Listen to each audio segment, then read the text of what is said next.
the same.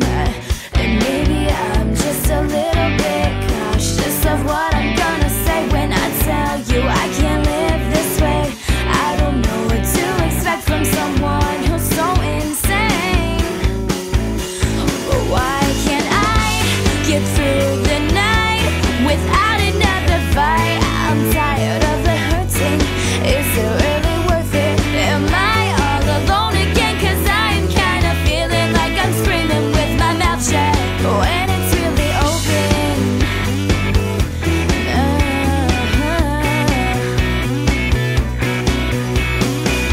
The only noises in my head are consumed of your voice. From all the pain and hate